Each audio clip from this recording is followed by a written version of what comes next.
መንግስት ኮሜዲያን ያሲኖን በቁጥጥር ስር ነው። የት ነሽ? የት ናችሁ? ቤተሰቦቼ ለጥንቃቄ ያክል ነው ይሄን ነገር ብትሰሙ ታተርፉበታላችሁ። ሄሎ ማን ቤት ኪራይ ባለቤት አልነገረችም? ቤት ኪራይ አንድ ወር ሳትከፍል ሁለተኛ ወር መጥቶብሃል። እየሞከርኩኝ ነው ትላለህ እንዴ? I come to say goodbye. Where are you going? My little trip.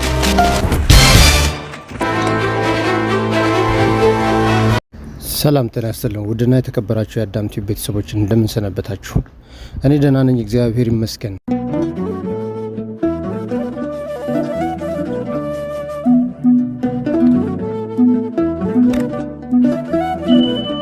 ሰላም ጤና ይስጥልን የተከበራችሁና የተወደዳችሁ የአዳም ቲዩብ ቤተሰቦች እንደምን አላችሁ?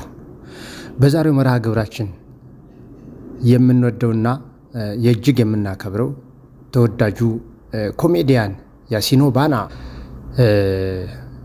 እጅግ አስደናቂ የሆነ በአንድ መስመር የተጠቀመው ቃላት እጅግ በጣም ህዝብን የገዛ አገርን የገዛ ቃል ነውና ህዝብን የሚወከለ ጥያቄና መልእክት ከመሆኑ የተነሳ እጅግ በጣም በሚዲያው ስራዎቹን እየተቀባበሉት ይገኛል።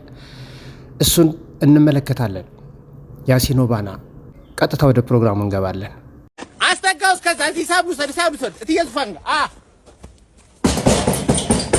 እትየዙፋን ሶስት ሳምንት ቆሻሻ አልከፈሉም። 230 ብር ነው የመጣው። በቀደም መጥተህ ልጆት የሉም ብሎ ነው ሰብራ እንዴ ቃልዬ ምን ትሰራለሽ እዚህ? ያክስቴ ቤት ነው። አልምጣ ካንደና መጣሽ። እሺ የኛ ሽቶና አስመጭላኪ እና ይሄው ነው ቆሻሻ ሰብስበን ሽቶ እዚህ ከኬሚካል እየወሰድን ቆሻሻ አንድ ላይ ያደረግን አጭበርባሪ። መጀመሪያ ማለመንኩም ነበር። ቃልዬ የኔ እናት አንዴ ብቻ ስሚ፣ አንዴ ብቻ ስሚ። ምንድነው?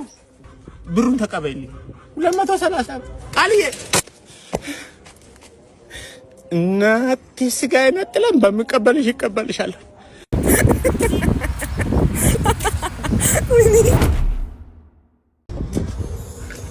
ሄሎ ማን ቤት ኪራይ ባለቤት አልነገረችም?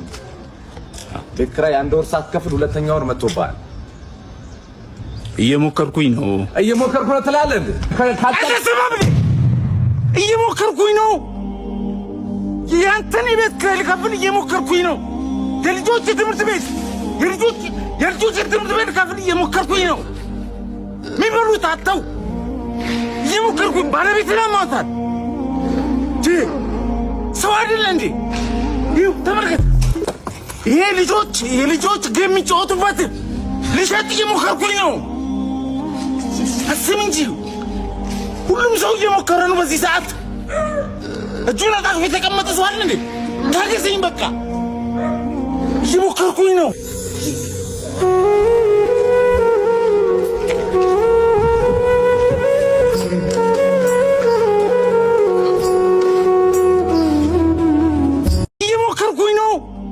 የብዙዎቹን ኢትዮጵያውያን አባት ጩኸት በአጭር ደቂቃ ውስጥ ያሳየ ድንቅ ትወና። እየሞከርኩኝ ነው። የአብዛኛውን ጓዳ ጩኸት የጮኸ የአብዛኞቹን አባት ስሜት የኮረኮረ ድንቅ ትወና። እየሞከርኩኝ ነው። ያሲን እንዲህ ሲል አስደመጠን። ትናንት የደላው ሰዓት ብዙ ነገር ለቤተሰቦቹ አድርጓል። ለልጆቹም ሲል ብዙ ነገርን ገዝቶ ነበር። ዛሬ ጓዳው ጎደለ ሲል የሚከፍለውን ቢያጣ አንገት ቢደፋ የልጆቹን ደስታ ነጥቆ ወደ መሸጥ የገባው። ብዙ ኢትዮጵያን አባቶች በዚህ ልክ አሉ። ሲያገኙ ለቤተሰቦቻቸው እልፍ ያደረጉ፣ ሲያጡ ቤተሰባቸውን ለማቆየት ብቻ ቃናቸውን እስኪቀሩ ድረስ ሁሉም ነገር ሽጠው ብስያቸውን ለማስቀጠል የሚራወጡ የሚተጉ አባቶች። ይህ ያልተነገረለት ነገር ግን መግለጫ ቋንቋም የጠፋው የኢትዮጵያን አባቶች ህይወትን በገሃዱ ዓለም ነጸብራቅ የሆነውን በአጭር ትወና ያሲን አስመልክቱናል። ብዙዎቹ እየታገሉ ነው ያሉት።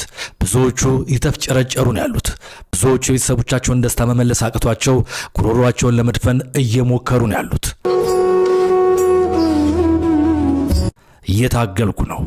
ዛሬ የሚታገሉ፣ ትናንት የታገሉ፣ ወደፊት የሚታገሉ ድንቅ አባቶች አሉ። ማንም ያልጮህላቸው፣ ችግራቸው ያልታየላቸው፣ ነገር ግን እየታገሉ ያሉ። ያሲን እጅግ በጣም ድንቅ ስራን የሰራው እናመሰግናለን። ይህ የሚኖር ህይወት ነው። ሰላም እንግዲህ እንደሚታወቀው ይህ አርቲስት ይህ ኮሜዲያን ወንድማችን ሰብአዊነት የተሞላ የሰው ልጅ በህይወቱ ሲኖር መጨነቅ እንደሌለበት ሰርቶ ጥሮ ግሮ ባገኘውና መተዳደር በሚችልበት አቅም እንዲኖር ነገር ግን ይህንን የመኖር ህልውና ጫና የሚፈጥሩበት አካሎች ካሉ ደግሞ እነሱን የሚወክል ብሶት በተለይ ዋና ነጥቡ በአከራይና በተከራይ ላይ ነው። አከራዩ ወሩ አለፈብኝ እያለ ነው። ሁለተኛ ወር ተደገመ ሳትከፍል እያለ ያጨናነቀው ነው። እሱ ደግሞ ለመክፈል እየሞከርኩ ነው እያለ ነው። እየሞከርኩ ነው፣ ልጆቼ እየተራቡ ለአንተ ኪራይ መክፈል ግን እየሞከርኩ ነው፣ ታገሰኝ እያለ ነው። የልጆቼ ትምህርት ቤት መክፈል አልችል ብያለሁ፣ እሱን ሁሉ እቃ እየሸጥኩኝ የልጆችን ትምህርት ቤት ከፍዬ ለአንተ ለመክፈልም እየሞከርኩ ነው። አቤት እየሞከርኩ ነው የሚለው ቃል በጣም ገዢ ነው። ምክንያቱም የሰው ልጅ በምድር ላይ ሲኖር ሰርቶ የሚያገኛት ገንዘብ ፍጆታ ላይ ለማዋል ዋጋ እያጣች ባለበት ጊዜ ከመሞከር ውጪ ለመኖር ከመሞከር ውጪ ለመኖር እችላለሁ ብሎ የሚናገርበት ደፋር የሆነ አንደበት አይኖርም። ለመኖር እችላለሁ በድሮ ጊዜ ሲነገር አንድ ሰው አንተ ደሞዝ ስንት ነው ሲባል ለመኖር በቂ ነው በል ይባል ነበር፣ በልበ ሙሉነት በኮንፊደንስ። አሁን ግን ያ እጅግ እየመነመነ እየጠፋ ነው ያለው። የምታገኘው ደሞዝ ለመኖር በቂ ነው ወይ ብትሉት አንድ ሰው የሚመልስላችሁም በዚህ ጊዜ አስቡት። ለመኖር እየሞከርኩ ነው፣ ለመክፈል እየሞከርኩ ነው።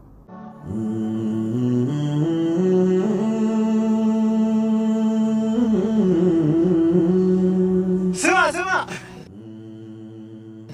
አጋዥ አጣዋልክ፣ ረዳት አጣዋልክ።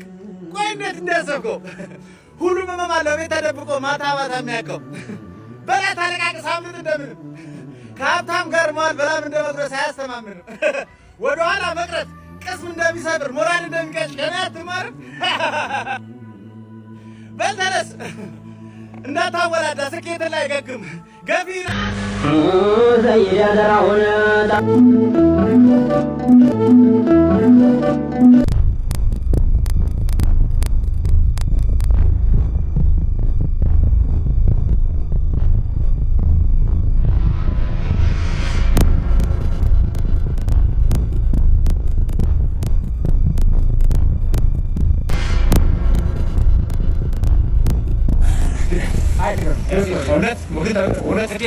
አንተ ጾመኛ አይደለ እንዴ? አንተ ሙሉ እየጾምክ ነው።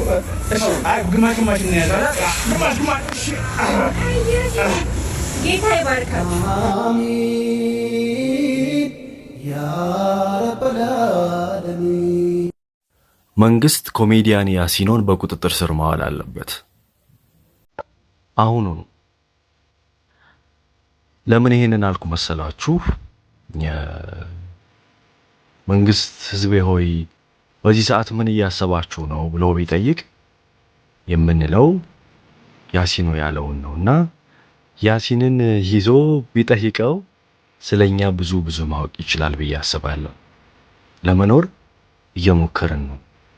ከመንግስት ውጪ ያበደራችሁን ሰዎች ብድሮቻችሁን ለመመለስ እየሞከርን ነው። ካሪዎቻችን ኪራያችንን ለመክፈል እየሞከርን ነው። ለመኖር እየሞከርን ነው። እንደናንተ ቆሞ ለመሄድ እየሞከርን ነው። የእናንተን ፊትና ለማየት እየሞከርን ነው። ዋስጠኝ እርገዝ ዋስጠኝ በእናትህ እርገዝ በእናትህ ዋስጠኝ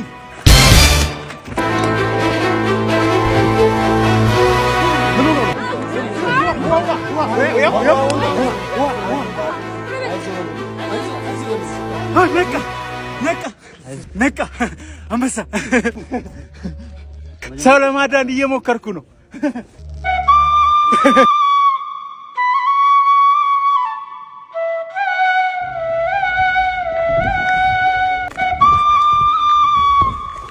ያው እንግዲህ እዚህ ላይ ቪዲዮ እንደተመለከታችሁት እንደ ኮሜዲያንነቱ እንደ የጥበብ ሰውነቱ እንደ አርቲስትነቱ በቂ ትወና ተውኖ ሰዎች መኪና ውስጥ ተቀምጠው የውሃውን አይነት እያማረጡ የምግቡን አይነት እያማረጡ የጁሱን አይነት በስትሮ እየመጠጡ ዘናፈታ የሚሉ አሉ። ለነሱ ምቀኛ መሆን አይደለም። ጥረው ግረው ደክመው ያገኙት ከሆነ ይኑሩበት። ክፉ በመጥፎ በጥሩ ባልሆነ ጎንዮሽ የሚመጣ ገንዘብ እንጂ ኃጢአቱ ሰርቶ የሚያገኙት ቢዘንጡበት መልካም ነው። ምንም ኃጢአት የለውም። ነገር ግን ውሃ ስጠይ ብሎ ለመነው። ለካ ይሄ እብድ የመሰለ ትወና እዛ የደከመ ሰው አለ፣ የሞተ ሰው የሚያጣጥር ነፍሱን የሚያጣለ። ስለዚህ ስጠይ ቢለው እምቢ አለው። ነጠቀው ውሃውን፣ ሄዶ ነፍስ አተረፈበት። ሰውን ለመርዳት እየሞከርኩ ነው አለ። በዚህ ጊዜ እንመልከት እስኪ ማን ነው ማንን ሊረዳ የሚሞክረው? ከላይ እስከታች ብንመለከት ሰው ያልሆነበት ዘመን ነው ያለ ነው። ሰው እንደ ሰው የማይቆጠርበት ጊዜ ነው ያለ ነው።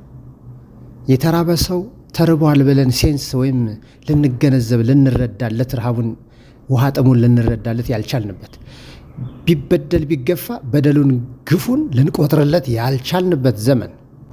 በዚህ ጊዜ ሰው ለመርዳት እየሞከርኩ ነው። መልእክቱ እጅግ በጣም የሚገዛን አይነት መልእክት ነው። ገዢ ነው። እንወድሃለን ያሲኖ ባና በርታ። ሳይቀጣና በስርዓት ያላደገ ህፃን ልክ እንደዚህ ነው የሚያወራው። ተመልከቱ።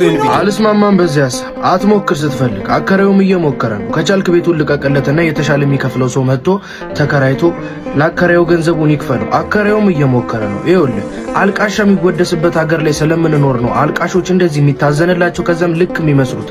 እያለቀሰ ሐሳብ ስለተነገረ ከአረም ያልጸዳ እህል አረም ይውጠውና እድገቱ አይታይም፣ እዛው ይቀጭጫል። ሲያይ ያደገው ነው መሆን የሚፈልገው። የሚያየውን እያየ ማደጉ አዋቂ አስመስሎታል። ሲያቀርቡትና ከነሱ ጋር ቪዲዮ ሲሰራ እሱም ልክ በዚያው ልክ ያደገ ይመስለዋል። ይህ ማለት በተራበው ህዝብ ላይ መቀለድ ማለት ነው። ልጁን ለማሳደግ የሚለፋ አባት ላይ ቆሞ እንደ መቀለድ ነው የምመለከተው። የኢትዮጵያውያን አባቶች ሐሳብን 1 ደቂቃ ባልሞላ ቪዲዮ ግልጽ አድርጎታል። የዚህን ስርዓት ተቃራኒ ሐሳብ በማቅረብ በሰዎች ዘንድ እይታን ለማግኘት ብሎ የሰራው እንደሆነ እንዲሁ ያስታውቅበታል። በሶሻል ሚዲያ አነጋጋሪ ለመሆን ማንኛውንም አጋጣሚ የሚጠቀሙ አካላት አሉ። ልክ ይህም ልጅ እነሱን ለመምሰል ያደረገው ድርጊት እንደሆነ ልነግራችሁ እወዳለሁ። የኢትዮጵያን ህዝብ እየሰደብክ በዚህ ልኩ ፎሎ ማግኘት አትችልም። ይህንን እርግጠኛ ሆኜ ልነግር ይችላል። ምን አርጉ ነው የሚለን ይሄ ከንፈር ጠጠር? ቤት ኪራይ ባለቤት አልነገረችም? ቤት ኪራይ 1 ወር ሳትከፍል 2ኛ ወር መጥቶብሃል። እየሞከርኩኝ ነው። አልስማማም በዚህ ሐሳብ። አትሞክር ስትፈልግ አከራዩም እየሞከረ ነው። ከቻልክ ቤቱን እኔም አንተን ላለማየት እየሞከርኩ ነው። አሁን የቪዲዮ ሐሳብ ሳይገባ ቀርቶ ነው? አእምሮን ወይ ባታስገባዋለህ እንዴ? ምን ነው ጠበበ? በፀሐይ ወቅስ አድርግ ፊት፣ ሰኞ ጧት ክላስ ስገባ ፊት፣ ወጥሮኛል ላስቀድሙኝ ፊት፣ ወይኔ ፊት፣ ወላጅ ካላመጣህ እንዳመጣ ፊት፣ ማትስ አስተማሪ ሲፈትን ፊት፣ ሳታገቢ እድሜሽ ያለፈ ፊት፣ ባክዎን ብድሩን ይክፈሉ ፊት፣ አባት ዳቦ ግዛልኝ ፊት፣ ወንድሜ እዚህ ሰፈር ነህ እንዴ ፊት፣ የጤጣ ባርኔጣ ዲስክራሲያ ቶፕታ ቴስታ ሊጋሊጎ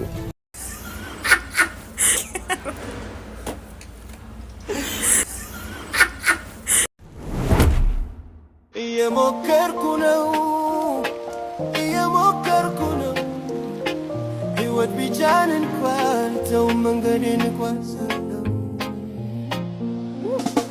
ቀን ከቀን ትግል ነው ሕይወቴ ያልተነገረ ታሪክ በልቤ ወድቄ ተነስቻለሁ ደጋግሜ ማንም አይደርስ ያለውበት ስፍራ እምባ ባይኔ ህልም በልቤ እንትን ቢልም መንፈሴ ይጮሃል። ያሲኖ ባና እጅግ በጣም ከማከብራቸውና ከማደንቃቸው እንዲሁም ፈገግ ከምልባቸው ኮሜዲያኖች አንዱ ነው። በዚህ አጋጣሚ አዲስ ስራ የሰራው ለህይወት እንዲሆንለትና ተጠቃሚም እንዲሆን እየተመኘውለት ወደ ቀጣይ ቪዲዮ እንሸጋግራለን። የት ነህ? የት ነሽ? የት ናችሁ? ቤተሰቦቼ ለጥንቃቄ ያክል ነው ይሄን ነገር ብትሰሙ ታተርፉበታላችሁ እንጂ አትጎዱበትም። ተጠንቀቁ። ሙሉ ተሳፋሪ ይዘው ሿሿ ጀምረዋል። ሙሉ ተሳፋሪ ይዘው ልጅ ያዘላለ አቅመ ደካማ አለ። 1 3 4 ወጠምሻ ይደረግና ሙስሊም ስታይል ሂጃብ የለበሰቻለች፣ ክርስቲያን ስታይል ነጠላ ያጣጣለቻለች። 3 ሰው 4 ሰው ነው ወንበር ክፍት የሚሆነው። ሙሉ ተሳፋሪ ይዘው ሿሿ ውስጥ ትገባላችሁ ማለት ነው። አንደኛ ነገር መኪና ውስጥ ከገባችሁ በኋላ ምንም የምታውቁት ነገር የለም። ለረዳቱ እናንተ ፊት ሂሳብ ይከፍላሉ። ሙሉ ተሳፋሪ ነው የሚመስላችሁ ማለት ነው። በሁለተኛ ነገር ደግሞ የት ነሽ የት ናችሁ ካለ ረዳት መግባት የለባችሁም ብዬ አስባለሁ። ለምሳሌ መነሻ ቦታው አራብሳ ቢሆን ከአራብሳ መገናኛ ከሆነ የሚሄደው መገናኛ ብሎ ይጥራ፣ ጣፎ ከሆነ የሚሄደው ጣፎ ብሎ ይጥራ። የት ነህ ካለ ሿሿ ነው። ጣፎን ብትሉት እሺ ነው የሚላችሁ፣ አያትን ብትሉት እሺ ነው የሚላችሁ፣ መገናኛም ብትሉት እሺ ነው የሚላችሁ፣ ሜክሲኮን ብትሉት እሺ ነው የሚላችሁ። አላማው ሌላ ስለሆነ ማለት ነው። ይህንን ነገር ለመጠንቀቅ የመጀመሪያው ነገር ሁላችሁም በየሃይማኖታችሁ ዱዓ ማድረግ መጸለይ ነው። ከቤታችሁ ስትወጡ ማታ ላይ በጣም አደገኛ ነገር ነው። ገፍተው ይጥሏችኋል፣ ህይወታችሁን ይነጥቃሉ። ሞባይላችሁንና ስልካችሁንና ፖርሳችሁን ወስደው አይምሯችሁ። በሁለተኛ ነገር ደግሞ ጸልያችሁ ከወጣችሁ በኋላ ከመነሻ ቦታ ላይ ብትሳፈሩ፣ ፌርማታ ላይ ብትሳፈሩ፣ ከተራ ቦታ ላይ ብትሳፈሩ ብዬ እመክራለሁ። ከተራ ቦታ ላይ ካልተሳፈራችሁ ደግሞ የት ነሽ ብሎ በሚጠራው ሳይሆን ትሄጃለሽ ትሄራላችሁ ብሎ መስመሩን የሚጠራ ጣፎ ከሆነ ጣፎ፣ መገናኛ ከሆነ መገናኛ እያለ የሚጠራው ብገቡ ሴቭ ነው ላለው። አመሰግናለሁ። እንዴ ሸምስ ወይ ምን ነው ተክዛል? ኧረ ተወይ እባክህ። ምን ተፈጠረ? ጨቅጭቀው እድር ግባ ብለውኝ እድር ገብቼ አንድ የሚሞት ዘመድ አላጣሁም። ወጪ ብቻ